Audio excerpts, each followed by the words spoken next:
Sorry for myself, and as you know, if you're on a crew, when one person's feeling sorry for herself, you want to make fun of them. So this is a picture taken with that. The reason I was there is because and this is me. This is what we're doing today, in case you weren't sure. The reason I was standing there was because it was 6 months after this photo was taken. And I had spent 4 years, starting in 1989, leading 60-day wilderness trips for adjudicated youth out of Newark, Camden, New York City, Philadelphia, Camden, and so forth. And so we'd go out for 60 days, we'd come in for 2 weeks, drink a lot, go back out for 60 days. I was doing about 300 days a year in the backcountry, which means that I have many of the same injuries that you all have. That's all I share in common with you, knees, ankles, hips. And the reason that picture was taken was because of this gentleman here, James. James had been one of my first real teachers. He was one of my students, and as you know, when you're out for 60 days at a time, making sure people are brushing their teeth and breaking up fights and fixing blisters, you get too close to these kids. And 6 months after that photo was taken, he was killed in a drive-by shooting. And when you're 20 and you set out to save the world, and within a few years, within a very short time, you deal with your first fatality, which is proof of concept that you failed in your mission to save the world. James had taught me a lot about the reality of his world. And I knew that Preston wasn't going to suddenly solve race relations or poverty or socioeconomic status or history or anything else. And I'm a very pragmatic person, so I thought, all right, I'm done with that. Even then, I've gone to too many funerals, and these days, I've definitely gone to too many. And I said to myself, what can I influence? And I realized that it's really about navigating uncertainty. And for James, the big problem wasn't the history, it was about the 4 minutes he turned that corner, the 2 minutes that he turned that corner. And if I could find a way to train or influence that 2 minutes, because that's what I have background in, maybe I could change the outcome. So for the last 20-some years, I've been doing research on how individuals and teams navigate uncertainty. And a lot of what we're going to be talking about is based on that principle. It's some of you had experience where if someone zigged rather than zagged, they'd still be here. And why did that happen? And what can we do to influence that? And what can you do in your world to influence that? So as part of this research, I've gone around the world. The teams that I work with are special operations teams around the world, the elite ones, tactical law enforcement, trauma surgeons, and fire, which is how I got to meet all of you folks. So from there, the other big picture problem is this one. And this is why I get invited places, because this problem is your problem. In World War II, there was on the left-hand side, I forget I can use this thing, over here, 43% of the reason that people were dying were enemy action. By the first Gulf War, it was 20%. 75% of fatalities were accidents. That means, folks, that when we go out and do these things, we're more likely to kill one another than the opposition or the enemy, in your case, the fire. You should be more afraid of the things you're bringing, the people you're bringing with you, than the things that you'll encounter. That's human factor research, and that has to do with the people that you work with. So the question is, how do you influence that? As you rise into leadership positions, what are you doing in your day-to-day lives to be able to influence the outcomes of those people that work around you so that they'll make better decisions and react better? So a couple of years ago, I got to ask Daniel Kahneman, who was recently reminded me won the Nobel Prize, not for peace, but for economics. That joke didn't work at all, because it was hard. Very funny to me. I'll work on my jokes. What happens to experts when the rate of change exceeds the rate of learning? Now, I want you to think about that just for a second, right? Is that we know that your jobs are changing. We know that the kinds of incidents that you're being asked to change to are evolving and changing and everything else. If you don't stay constant in your ability to learn, lifelong learning, you're going to fall behind that and cease to be experts. And the country depends on your ability to adapt to the next problem. One of the things as I go to work with the various teams, the joke that I love to tell them, and this is true, I'm not being facetious at all. Invariably, I'll go to the chow hall or wherever they're eating, and I'll sit down and we'll be chatting, and I'll lean forward and say, so, no kidding, Navy SEALs or firefighters, why do you guys exist? And the answer is always the same. Some, usually dude, not always, usually dude, leans in conspiratorially and goes, Preston, we solve problems. That's what they say. And I say, that's awesome, except so does my golden retriever and my mom, and I don't want them in charge of the country. Solving problems is something you naturally do. The reason that we have you folks, the reason we have these teams, both 2 and 1, is type 1 and type 2, I'm learning the lingo here, is because we need you to solve adaptive problems. which means that in your life, you need to adapt as fast as the problem sets are adapting. Because if not, you cease to be relevant to the fight, and those people that cease to be relevant cease to exist. One of the things you should be asking yourself is, how do you stay relevant and meaningful in your career? And the way that you do that is by learning. History continues to show that teams that fail to adapt are replaced, and the way that human beings and human-based systems adapt is by learning. This is not an easy thing. As an adult, you're no longer a younger person, and you learn differently than you did when you were 18. If you've had any struggles this week or in other trainings, you have to remember that if the model that you're using is, no worries, I'll just cram at the end, that works great if your brain is 18-year-olds, less great if it's older than 18. In fact, useless if it's older than 18, and here's the basic reason why. If I empty this room, right, and I pull up a bunch of furniture and say, hey, bring in the furniture, put it wherever you want, no worries. But if I pull up that same truck full of furniture with an already furnished room, it's more complicated. That's what's happening inside your brains. Your brains are already furnished. So every new idea has to get placed in amongst the existing ideas. It's not like an 18-year-old where like, sure, yeah, absolutely, yeah, moon is made of cheese? Awesome. No. So here's the science behind it real quick. Basically, that when you're below 25, and the reason that these numbers exist is because psychologists in the last few years have reclassified adolescence because of the way that the prefrontal cortex, this part of your brain, continues to form. It's not actually done forming until you're about 25. And here's why that's scary. Well, let me tell you this.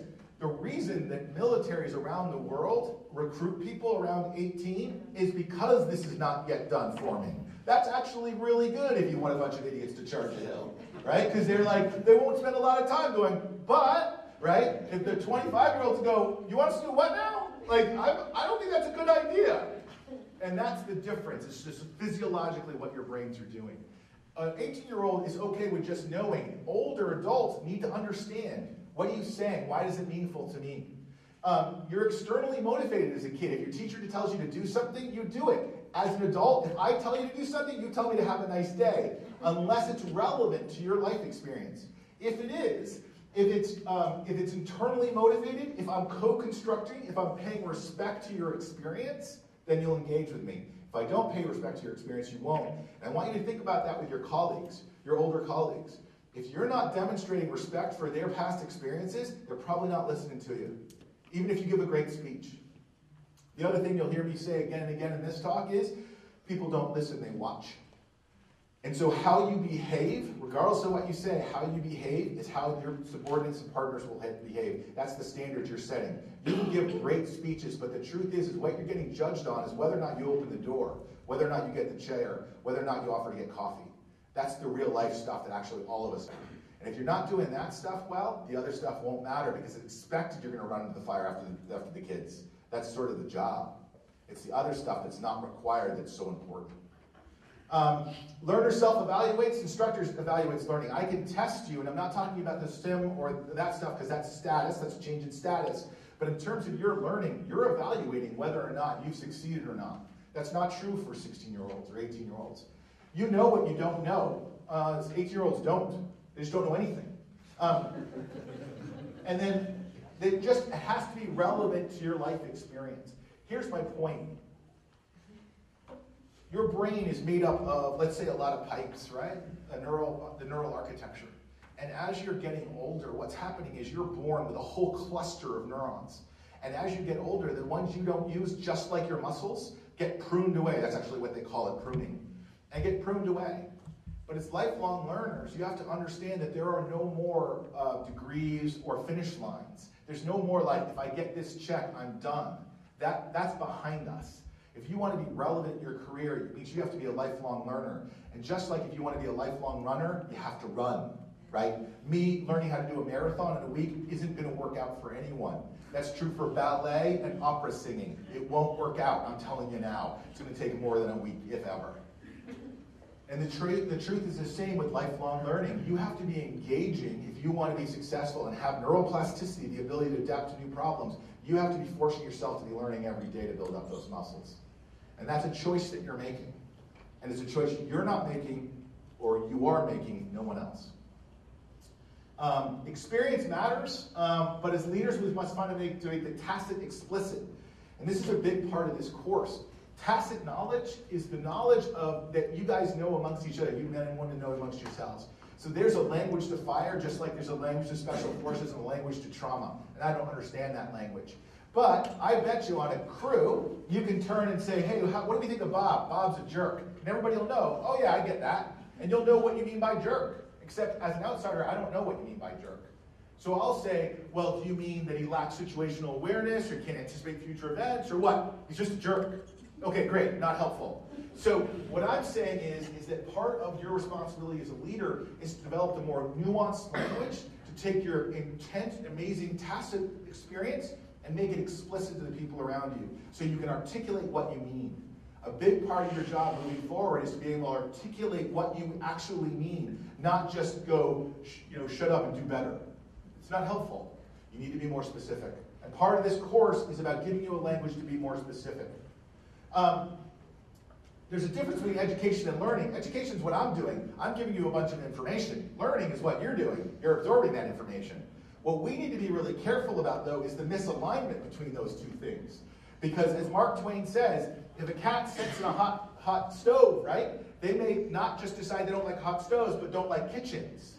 And the problem is that I know for a fact in all of our careers, we've walked into our boss's office, got chewed out, and said, I think the message was not to like kitchens. That wasn't what the boss intended, right?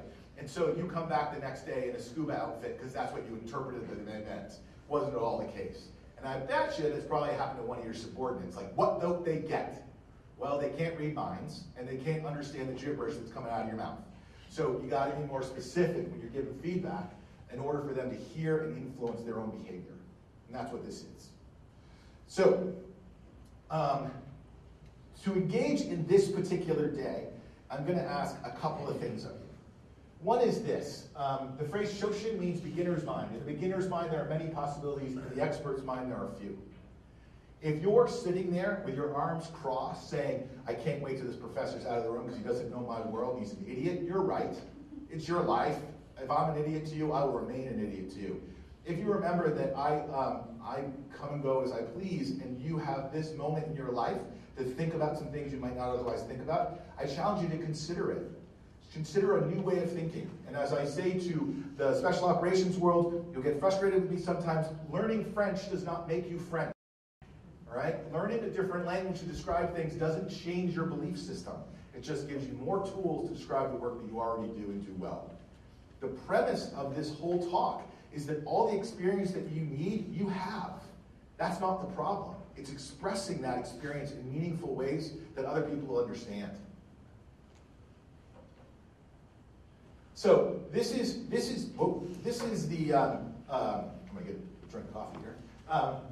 This is the model that I use to explain mission critical event life cycles.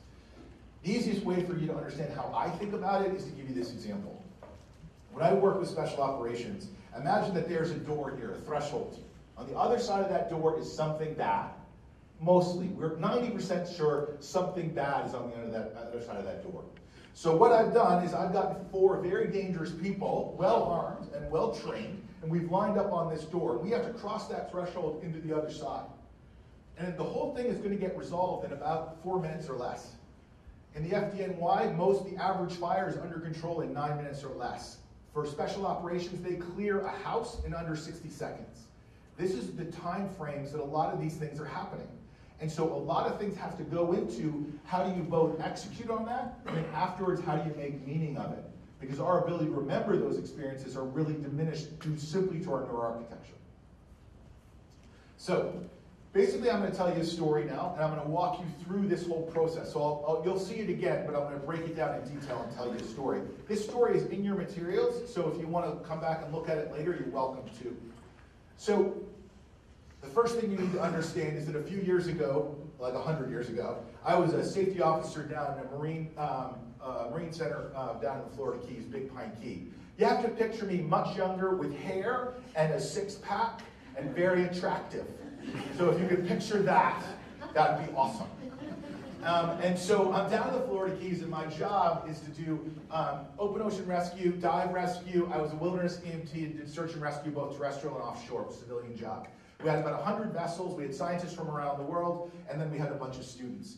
So I had a team that did that. We had chase boats, the whole bit, yep. And so I had my CEO came in one day, and she says, hey, my niece Sam, who works here, and I was like, yeah, very young Sam, yes. We're going to put her in charge of property for the day. And I was like, this is a really bad idea. And she said, well, nobody will be here. It's just staff. And it's a holiday, like a Thanksgiving. I just want to give her experience of being in charge, having some authority. Again, really bad idea, but okay, I'll be there. So we'll just play it by ear. Yes, boss. So that day, I need to just run into town for a second, right? Famous last words. You need to run into town for a second. So I get in my truck, and I leave property. And I'm going to be gone 8 minutes. It's not a big island. I'm going to be gone 8 minutes. Well, what I don't know is that John's one of the people that works on our docks and lives on a houseboat just off of our place. About once every other day, John rides into town in his flip-flops and his shorts and his t-shirt. I've never seen him. The 4 years I knew him, I never saw him in long pants. So I'm pretty sure he had 3 sets of clothes and his bike and his boat, and that was it. So he's going to ride into town and pick up some supplies. But John's old beat-up bike was this bike with serrated pedals, the old metal pedals, and he would ride in flip-flops. But for the last 5 or 6 years, he didn't have a kickstand, so he'd take his bike and just put it down in the marl ground. So every time he did that, it sharpened the pedals, basically, turned them into little knives. And on this particular day, the period of condensation emerged, that this all led to an event where he hit a bump, came down and lacerated his pedal artery. Just cut it in half. So right on the inside of his leg. So it's a bad day for John. And Sam's in charge, and I'm off property. Okay? This is the period of condensation. So if you think about a glass, right? And the reason I call it that is that if you think about a glass on your desk that's full of water, on certain days with just the right conditions, mist, condensation will form on the outside. And under just the right conditions, it'll condense and a drop of water will come down. A lot of the incidents that you go through, whether you call it a Swiss cheese model or whatever, have that same sort of dynamic. The right conditions under the right settings will produce a phase effect, and suddenly you'll have an event. And that's what was going on. In this particular event, before we get there, right, because I'm still off property, I don't know what's going on, all I know is a crisis has occurred, and I'll explain what I mean in a minute. But what you need to know is that in particular, while this is going on, this equilibrium, this normal, right? We're still left of bang. The story, I'm not yet gone to where he lacerates the article. So if you think about the timeline to that moment, we're still left of that in the timeline. That's what's called left of bang. And we're about to get to bang, the crisis. And then we're going to talk about it. But what we need to think about is the development of the human factor. So John, Sam, and I, right? The problem set, all the things that led to the dynamics that led for that laceration to happen, and the context, what's going around property, what resources do I or don't I have within that environment for me to do something about it. So there I am, I'm still out there, right? Oh, I'm going to stop here and pause and just explain a little bit about complexity and problem science, because this is helpful. As I said before, we're not asking you just to be problem solvers, we're asking you to be adaptive problem solvers. If they were just technical problems, if they were just problems where we knew what the problem was and we knew the solution, we wouldn't need you, right? Someone once said to me, when I was working with kids in trouble, they said, Preston, how's it going today? And I said, it's fine, but those guys are such jerks. And he leans in and he goes, if they weren't jerks, we wouldn't need you. And I was like, oh yeah, that's a good point.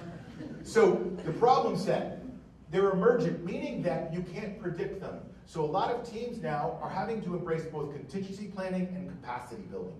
You can't just predict the future. You also have to have the capacity of the team to respond to whatever the alien zombies that show up, right? So you were setting out to do this, and then that thing showed up. And you got to have the wherewithal to pivot to that thing, because otherwise it's going to steamroll over. You could be doing a great job here, it won't matter.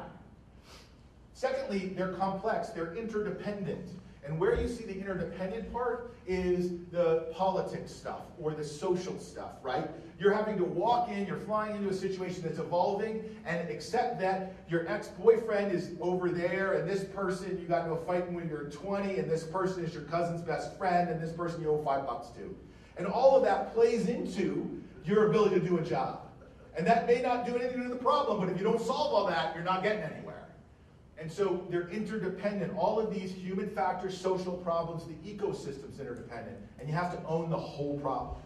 And the last one is adaptive. Sometimes when you go to put a solution over here, you're creating a problem for yourself over here. It moves around, it flexes, it can become a little bit of a whack-a-mole.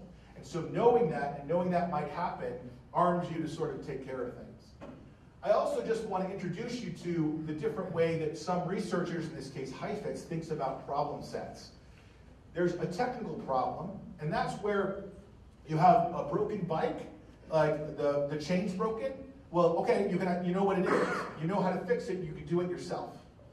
The next kind of problem, a technical adaptive problem, however, is a problem where you know what the problem is, your well's gone dry, but just digging deeper may not be the solution. You're going to need an expert to figure that out. And you may have experts on hand, but it's not intuitive, and digging might not be the solution, right? So you're going to have to figure out other stuff. And complex adaptive often emerge without warning and immediately starts to evolving. They're hard to identify, and a technical solution will not suffice.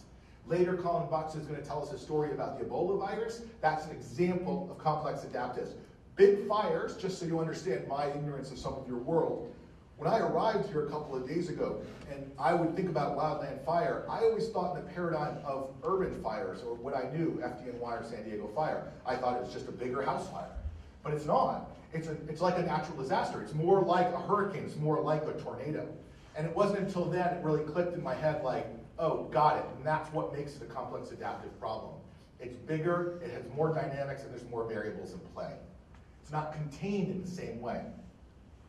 So, context resolution. Again, when you're looking at the context, so we have the human factor resolution, me, John, Sam, and myself. And there's variables there that we're not touching upon in this course, but how you decide to build your team, how you're selecting, training, and developing people have everything to do with how you shape your human dynamics. And that's beholden to you and no one else as leaders.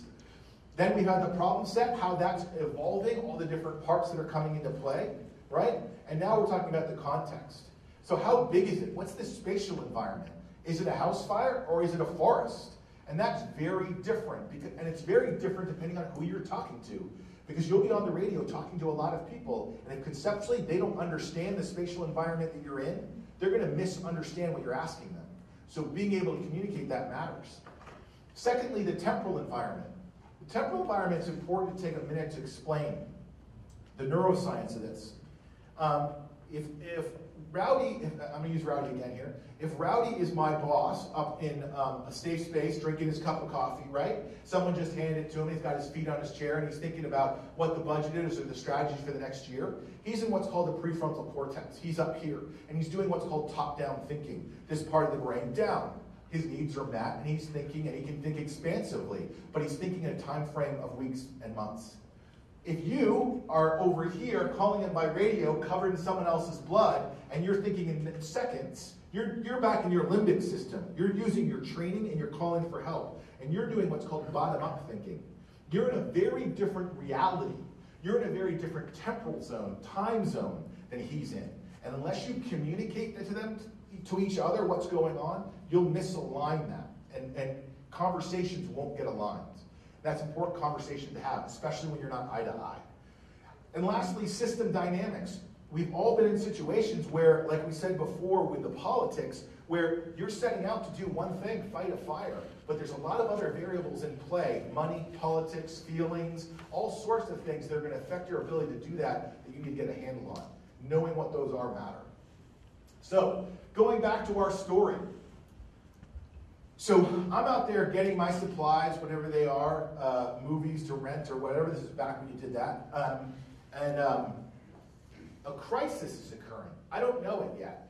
All crisis means is unknown outcome. That's all it means. The reason we think of it as negatively is because we don't like unknown outcomes. Could be I'm winning the lottery. I don't know it. Right? I bought a lottery ticket. They don't announce it until tomorrow. I've won. I just don't know it yet. That's technically a crisis. It's an unknown outcome. I'm making that decision. In this particular case, I'm off property, and John's just lacerated his ankle, and I don't know it yet, but whatever plans I had that day, I just don't know it yet. So what needs to happen is a moment of recognition. And this is challenging for a bunch of reasons, but I want to explain the mechanics of how you recognize an emergence crisis.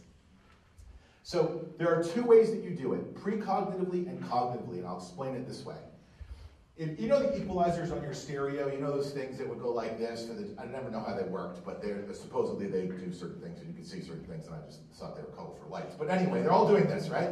So imagine that they're connected to your smell, to your sight, to your hearing, to your skin feeling, and to your taste, all right? So each one of these lights is an indication of these things, and they're always doing this. Whenever you walk into a new environment, any new environment, when you walked into this room, when you go home tonight, the first thing your brain does by default is a threat assessment. The way it does that is it looks for patterns, cues, they call them cues, of things that your brain has registered historically as bad, right? So what's going on is that this is always going, you walk into a room, and all of a sudden you smell something weird. That's the thumb here. It's like, and your brain's like, that's weird. And then all of a sudden you hear something, like a squeaking, and you're like, that shouldn't be here, right? Right? So smell, sound, and then you see someone run by without clothes on. And you're like, okay, right? At that point, that's a threat assessment. Believe it or not, those three things alone is enough to say, okay, we're well outside what normal is. And you'll actually go into a threat assessment, you'll go into fight, flight, freeze. Here's the important part. If you're trained, I was trained as an EMT, my fight, flight, freeze has been affected by my training. So I've been through iterations trained to react a certain way. So I'll default to my medical training. If we put Bob Baird, who's he's on the phone right now, former colonel in the Marines, if we put him under enough stress, he's going to revert to Marine training. That's the way the brain works. But if you encounter a problem that you have no background in, you'll default to fight, flight, freeze. And what struggle for that, and you'll hear that in some people's stories, is people that are highly competent but are faced with a problem they've never experienced before are thrust into incompetence. And that's really scary because you're physiologically being driven to fight, flight, freeze, and you're not used to that because it's not where you normally operate from. That's what's happening precognitively. At the same time, experts, beginners, for example, build patterns, but experts look for dissonance in patterns. What I mean by dissonance is the sound, if you're listening to music, someone sing, and all of a sudden a bad note comes out, and you're like, oh, like that? That's dissonance. It shouldn't be there. It's a note that doesn't fit with the rest of the pattern. But you all, here's an example of how this works in your world, most of you have really good acuity to radio sounds.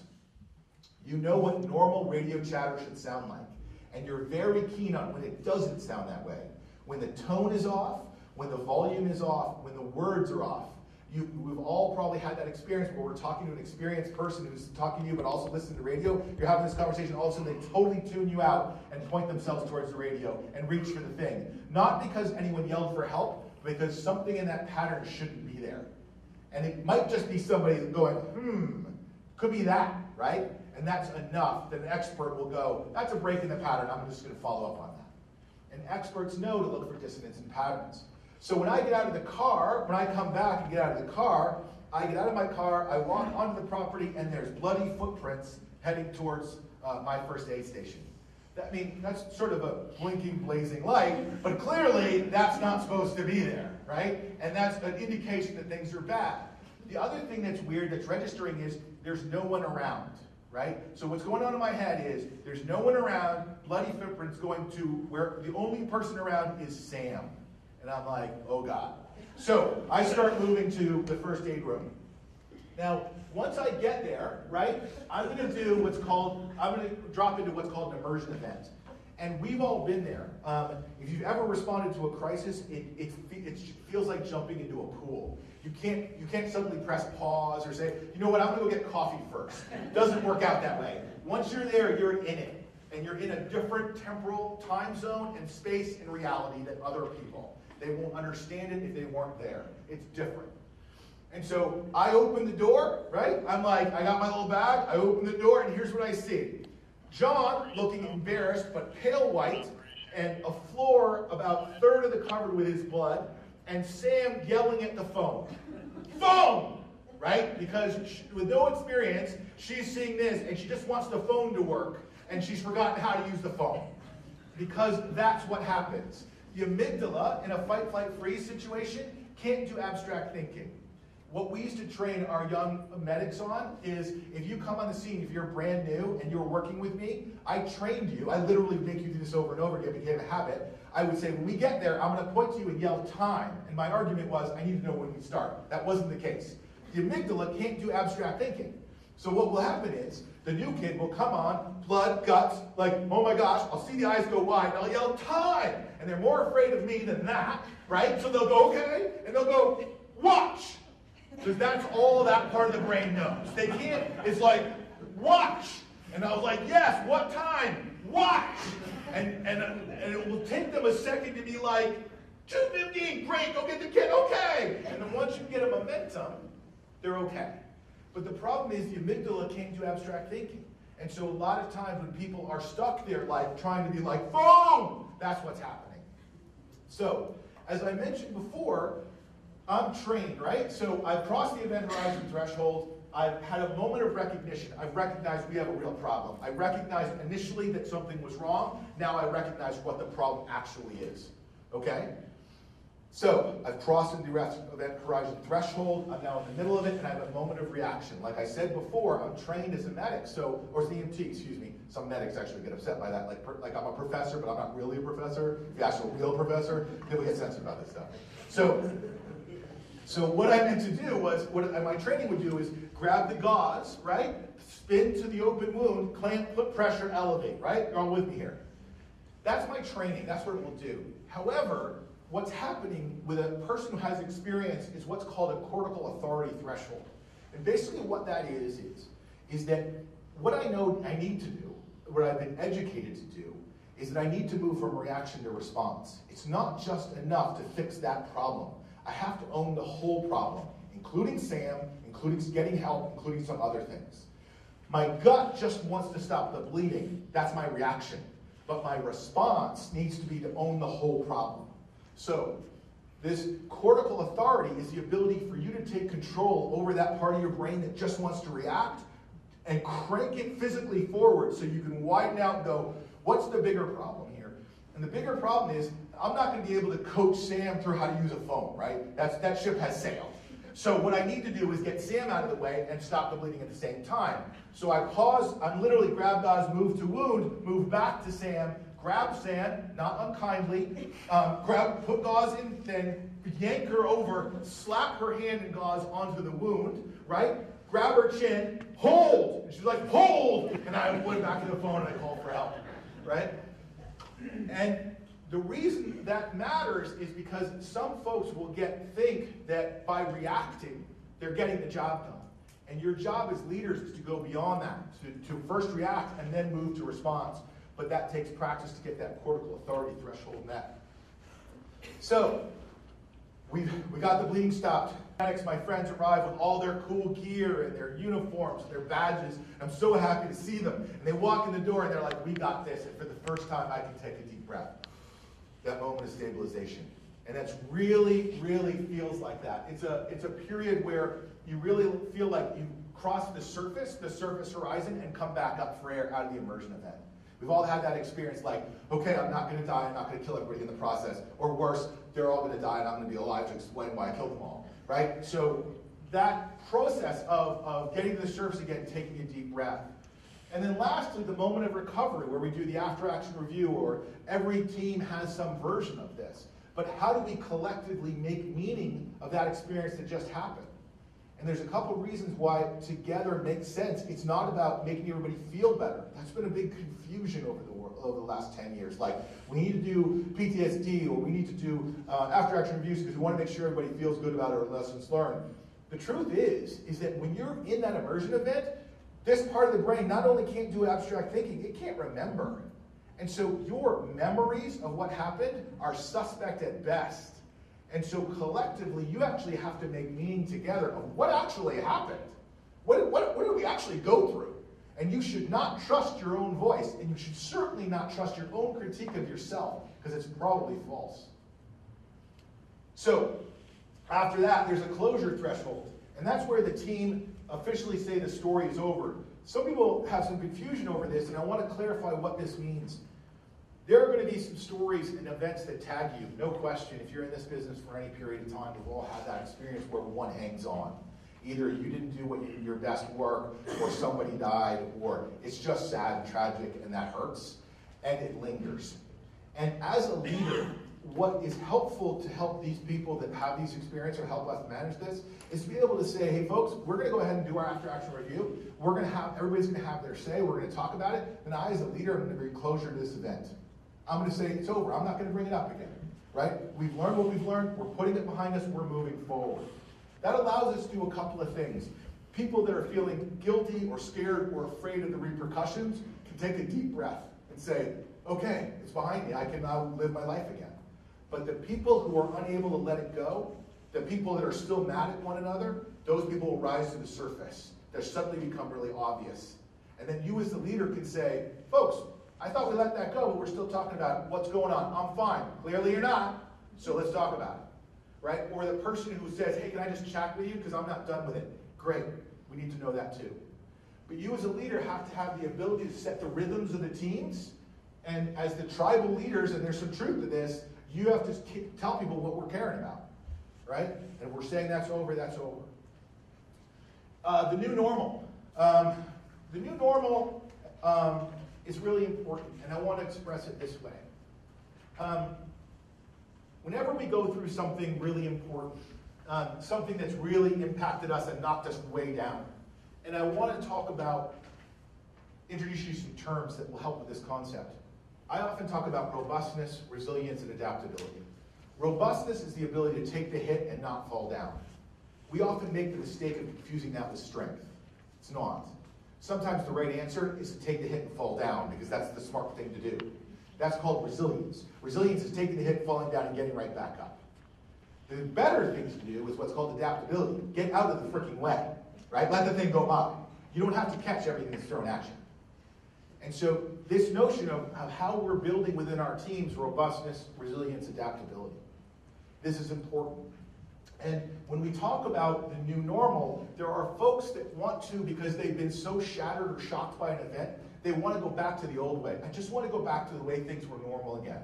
You'll hear young kids in shattered families saying that. I just want to go back to the way it was. And unfortunately, as we know, they can't, and neither can we. As leaders in this work, we're going to be constantly adapting to the new normal. Every time we go through an event, we're learning something new. And so is our team, and we're changing the dynamics and the way that we're communicating and working together. That kid that started off as a rookie, well, they're no longer a rookie because they just lived through that. They're a veteran now. And they're going to expect to be treated that way because they just lived through it, the hardest thing they've ever lived through. That's not the problem in my mind. The problem is this. So here's Bill. Bill's the hero of this story. He's a leader. This is Preston. Preston's the loser in this story, right?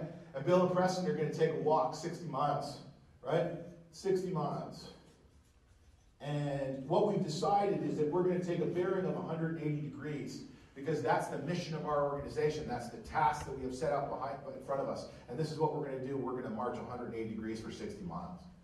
Problem is, mile one, something happens, something important happens to the team. Maybe an incident, whatever, a new learning. And we realize, given this new information, this new normal, what we need to do is actually be on 181, right? Course correction to 181. But here's the problem. Preston's a curmudgeon. He's been doing this a long time. He's seen a lot of these course corrections, a lot of these classes on stuff. He's seen a lot of the new policies and procedures. I've been fighting fire a long time, kids.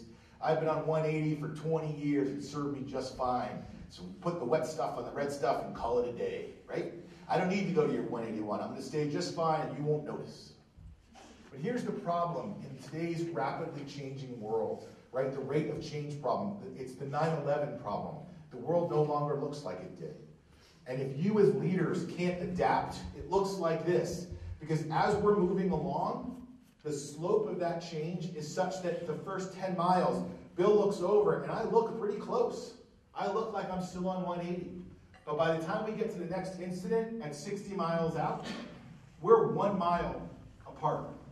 And at 1 mile apart, I'm too far away to help.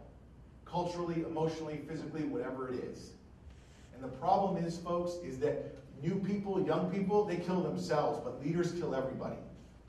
And 1 mile apart's too far. So if you're going to be in this business and you want to stay in this business and stay relevant, that means that you have to continue learning. You have to continue to stay adaptable. You have to continue to be able to do these course corrections. And if you can't, you're becoming a danger to yourself and others. And you can spend a lot of time talking yourself into the belief that you're good, you should be good for 20 years, only if you assume that 20 years is the same. And I stopped wearing bell bottoms a long time ago. So, I'm going to suggest they ain't the same. So, with that said, I just want to go back through this one more time, and then I'm going to introduce Rowdy. You're going through a period of the normal, right? There's an emergence of an event. You drop into an immersion event. You come out the other side. There's a period of stabilization, and there's a new normal. That's why it goes up like that. There's crisis. There's a cortical authority threshold. There's a service horizon, and there's closure. Why does this matter? This matters. This model is theoretical. It's interesting. Now I'm going to explain why it's relevant to today and why it's relevant to what I just said and what Rowdy's about to do. All of you, like all the teams that I study, come from an oral tradition. The way that you communicate is by telling stories. The way you probably grew up is because some gray hair, some gray beard said, come on in, I want to tell you something. And they're like, there's this one story. And there's probably times where somebody in your troop is doing really well or really bad, and you're like, come here, I want to tell you a story. That's the way you communicate norms. That's the way you communicate lessons. It's the way you communicate things. The problem is that stories by themselves don't always deliver the message. It's the cat on the hot stove. Some people leave that story going, right of witchins, because they didn't hear what you said. This model here is meant to be used so that when you're telling a story or you're hearing one of your subordinates tell a story, that you can zero in and say, you know what? It doesn't sound to me like you recognized all the problems that you were facing. Can you articulate which problems were in front of you? Oh, I see, yeah, that one emerged later. Got it. It sounds like you reacted really well to the problem, but you didn't respond very well. Like, you instinctually went the right way, but when you or you didn't respond at all, you just kept reacting. Or when you did respond, you decided to incorporate scuba divers. Not useful, right? So I don't know why you zigged that way. So let's talk about that. Or it sounds like you did all that stuff, but it's 2 years later and we're still talking about it. It sounds like you're not recovering from it. By giving you this language, it's able to take the expertise and the experience you already have, the stories you already tell, and give you a language to be more precise with it, to be able to articulate specific things more accurately. So that the people that are working with you, that you're in service to, that you're developing, that you can take their stories and unpack them and help them make meaning together, collaborate with them to make meaning of their own lives in a much more precise way. So that's the purpose of today, and that's the purpose of us telling you these stories, is to help you take what you already do really, really well and do it a little better. Make sense? Okay. Is there anything I would add, Rowdy, before I introduce you? Rowdy? We're going to take a break. We're going to take a break is what we're going to do, obviously, because I keep forgetting. We're going to take a 15-minute break, and then we're going to come back right in here, and then we're going to talk about what I forgot to say. Thank you very much. 15 minutes.